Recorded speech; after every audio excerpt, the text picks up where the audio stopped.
Stocks bye करने होते हैं ऑब्वियसली।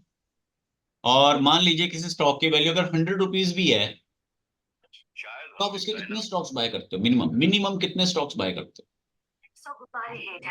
हम 100 तो बाय करते ही। सही है। हाँ ना बोलो भैया। 100 स्टॉक्स, 100 रुपए अगर वैल्यू है तो 100 तो बाय करते हो ना कम से कम। अब जिन्होंने भी यस सर। में बोला है वो कह रहे हैं कि मिनिमम इन्वेस्टमेंट हमारी 50,000 से लेके 1 लाख रुपए के बीच में होगी, तब जाके हमारा 1 लाख रुपए बन पाएगा। ठीक है। Yes sir.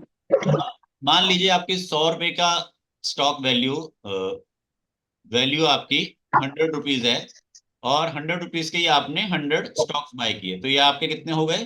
दो दो चार जीरो, दो 10,000। तीन, 10,000 रुपए। ठीक है। अब क्या है यहाँ पर, आपको 10 कंपनीज बाय करनी पड़ेंगी। ठीक है। 10 company equal 10,000 multiply right sir. 10 time, तो आपका 1 लाख हो 1 लाख रुपया इन्वेस्ट हो गया। ऐसा जाएगा। होगा? ऐसा तो नहीं है कि आप किसी सिंगल कंपनी में ही टोटल अमाउंट डाल दोगे। करेक्ट है? यही होगा ना यस सब, सबके लिए। अब सर। इस 1 लाख रुपए से हमने क्या बनाना है? 1 लाख बनाना है। अब इस 1 लाख को बनाने के लिए कैसे होगा? इसके ऊपर इंटरेस्ट आएगा, इसका रिटर्न बढ़ेगा धीरे धीरे, जो कुछ भी होगा एक्स वाई जेड। अब आप ये बताइए कि कोई भी कंपनी एक एवरेज रिटर्न एक महीने में कितने परसेंट तक का एवरेज रिटर्न दे देती है? एक एक अंदाजा जो आपने अपने स्टॉक्स में देखा है। आप मार्केट में जो स्टॉक्स चल रहे हैं उनको मत चूज करो, जो आपके पास खरीदे हुए हैं उनकी बात करना। बाकियों की बात मत करना कि जी फलाने में 10% आया था, उसमें 20% आया था, वो एक महीने में डबल हो गया। उनकी बात नहीं करनी, जो आपके पास है उनकी बात करो। तो आपने कितना नोटिस किया है कि एक महीने में कितने परसेंट का रिटर्न आ रहा है? नहीं चेक करो सर। जैसे नहीं, क्या कहो मैम? नहीं पता है? नहीं चेक करा, नहीं चेक करा ये चीज।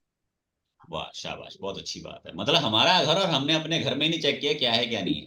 अपना पैसा पड़ा है, पड़ा रहने दो, जो मर्जी होएगा। Actually we are long term investors ना, तो मतलब ठीक है, खरीद के डाल फिर दिया। तो मैं आपको सही बताऊं, फिर तो आपको 1 लाख रुपए कमाने की भी जरूरत नहीं है। फिर तो आप छोड़ दो उसको, आप ये समझ लो कि बस 1 लाख नहीं, वो चाहे जो मर्जी हो, चाहे वो 1 लाख का 1 लाख ही रह जाए, चाहे वो 1 लाख का 1 करोड़ हो जाए, मेरे को तो देखना ही नहीं है। आपने फिर ना ये, आपने एक एक तरह से आपकी इन्वेस्टमेंट स्टॉक मार्केट में नहीं है, एक तरह से आपकी इन्वेस्टमेंट ना, जैसे लोग गोल्ड खरीदते हैं, गोल्ड खरीद लेते हो, कभी बेचने का सोचते नहीं, सिर्फ खरीदने का सोचते हैं, उस तरह से है। आपने अपनी जिंदगी में जितनी बार भी गोल्ड खरीदा होगा ना, कभी उसको बेचने के लिए नहीं खरीदा होगा। और खरीद लिया उसके बाद गोल्ड अगर बढ़ रहा है और खरीद लिया, गिर रहा है और खरीद लिया। बेचने पर खरीदते जाओ, आगे काम आएगा, 2 साल बाद, 5 साल बाद, 10 साल बाद। तो ये भी आपकी जो सोच है बहुत अच्छी है, बट आपको फिर भी आइडिया होना चाहिए अगर आपने बनाना है पैसा। और अगर जिसको नहीं बनाना तो वो बैठा रहता उनसे, ठीक है ना, कोई इशू नहीं। अब जैसे यहाँ पर कुछ लोगों ने 10% तक बताया है, 5 से 10% तक बताया है एक महीने की रिटर्न। ठीक है। तो ये वो स्टॉक्स होने चाहिए जो आपके पास हैं। तो इसमें मैं एक चीज आपको क्लियर कर दूं कि अगर कोई स्टॉक आपको 5 से 10% की रिटर्न देता है, बहुत अच्छी बात है, पर वो लगातार नहीं दे सकता। ये भी बताया होगा मैंने शायद, और ये आपने खुद देखा भी होगा। अगर कोई स्टॉक 5 से 10% की रिटर्न दे रहा है, बहुत अच्छी बात है, पर वो लगातार नहीं दे सकता। कुछ सिलेक्टेड स्टॉक्स ही होते हैं जो लगातार दे पाते हैं, और वो इसलिए दे पाते हैं क्योंकि उन्होंने पीछे कभी नहीं दी होती। ठीक है। पहले कभी वो महंगा नहीं हुआ, इसलिए अब महंगा हो रहा है। ठीक है। अब चलिए, अगर हम 10% के हिसाब से मानते हैं, तो 10% के हिसाब से आपकी 10 की 10 कंपनियां क्या 10% रिटर्न देंगी? नहीं ना देंगी। कुछ एक कंपनियां अच्छी रिटर्न दे पाएंगी, बाकी नहीं दे पाएंगी।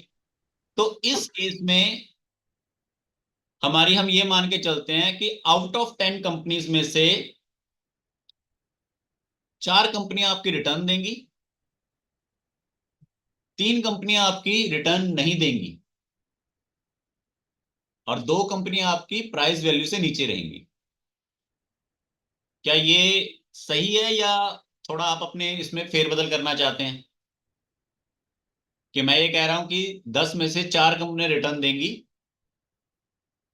और उनमें से 4 कंपनियां रिटर्न देगी और 3 कंपनियां रिटर्न नहीं देंगी, 4 3 7 हो गए, और 3 कंपनियां जो है उनकी प्राइस वैल्यू उतने के आसपास ही रहेगी 6 महीने बाद या साल बाद।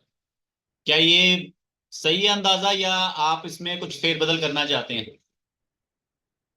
ठीक है, मीन्स कि हमने ये कहा कि 4 कंपनियां ओके है, और 3 और 3, 4 कंपनियां वेरी गुड, और 3 कंपनियां लॉस में, और ये एवरेज में। ठीक है, अब आपने रिटर्न का तो मुझे बता दिया कि रिटर्न हमारा 10% के नियर रहता है। लॉस का भी कुछ आइडिया बताइए कि लॉस कितना तक हो जाता है। एक्चुअल में लॉस जो होता है वो हमारे हाथ में होता है, प्रॉफिट जो होता है वो मार्केट के हाथ में होता है। लॉस हमें कितना लेना है वो हमारे ऊपर होता है। मीन्स कि अगर आपकी 4 कंपनियां रिटर्न दे रही हैं तो आपका 10,000 का आपका कितना हो जाएगा? 10,000 में आपके जो 4 कंपनियों में आपने 10,000 लगाए हुए, तो वहां पे आपके 10 गुणा 4 40,000 का आपका हो जाएगा 80,000। ठीक है, और 3 कंपनियों में जो आपने 30-30,000 लगाए हैं, वो आप 30,000 का माइनस कर लोगे, मैक्सिमम कितना? माइनस 15,000 तक कर लोगे। सही है आइडिया? सही बता रहा हूं? सही बता हम्म, रहा हूं ना? और ठीक जो है। 3 कंपनियां आपकी बच गई, जिसमें आपका ना पॉजिटिव है ना नेगेटिव है, तो आप ये मान लीजिए कि उसमें आपका 30,000 का 30,000 ही है। क्या इस कैलकुलेशन में किसी को कोई करेक्शन करनी है? ये मैंने 1 ईयर का निकाला है, 1 ईयर का, 1 ईयर का। सर ये 80,000 जो लिखा है वो प्रिंसिपल और जो प्रॉफिट है वो है? यस मैम, ये 10% के हिसाब से है कि अगर आपकी कंपनी 10% के हिसाब से रिटर्न दे रही है, हम्म। आपका तकरीबन 1 साल में 10% के हिसाब से आपका 40,000 का 80,000 हो जाएगा लमसम। लेकिन 10,000 हर बार, 10% हर बार नहीं देती, मतलब हमने चलो अपनी तरफ से मान लिया कि चलो 10% देगी। ठीक है, हम्म। पर वैसे देती नहीं है, पर हाँ कुछ कुछ केसेस में दे देती, कुछ कुछ केसेस में जब देती है ना वो साल से पहले ही दे देती है, फिर आदमी लालच में बैठ जाता है तो फिर बाद में नीचे भी आ जाता है। तो अब इसका टोटल करो कितना बनता है, 5 का 5 आ गया, और 3 और 1 4, और 8 8 4 12 आ गया।